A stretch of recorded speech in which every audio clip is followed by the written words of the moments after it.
Basahin po natin ang Genesis chapter 11 verse 1 up to 16. At ang buong lupa ay iisa ang wika at iisa ang salita. At nangyari na, sa kanilang paglalakbay sa silanganan, ay nakasumpong sila ng isang kapatagan sa lupain ng Sinar. At sila'y nananahan doon. At nagsang-usapang, halikayo, tayo'y gumawa ng mga laryo at ating lutuing mabuti.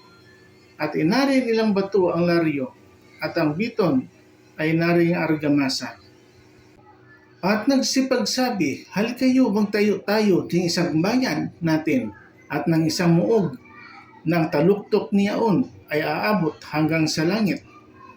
At magtaglay tayo ng isang ngalan, baka tayo'y mangalat sa ibabaw ng buong lupa. At bumaba ang Panginoon upang tingnan ang bayan at ang muog na itinayo ng mga anak ng mga tao. At sinabi ng Panginoon, narito sila'y isang bayan at silang lahat ay may isang wika at ito ang kanilang pinasimulang gawin.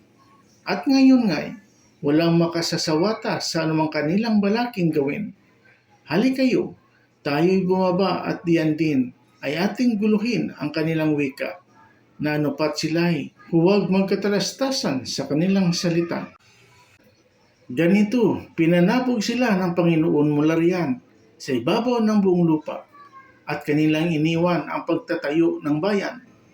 Kaya ang pangalang itinawag ay Babel, sapagkat doon ginulo ng Panginoon ang wika ng buong lupa. At mula roon ay pinanabog sila ng Panginoon sa ibabaw ng buong lupa. Ito ang salit-saling lahi ni Sem. May 100 taon si Sem at naging anak si Arphaxad.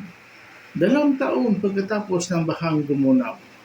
At nabuhay si Sem pagkatapos na maipanganak si Arphaxad ng 500 taon at nagkaanak ng mga lalaki at mga babae. At nabuhay si Arphaxad ng 35 taon at naging anak si Sala. At nabuhay si Arphaxad pagkatapos na ipanganak si Sala ng 403 taon at nagkaanak ang mga lalaki at mga babae. At nabuhay si Sala ng 30 taon at naging anak si Heber.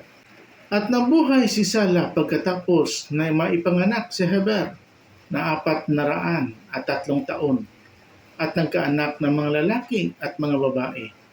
At nabuhay si Heber ng 34 na taon at naging anak si Peleg. Amen.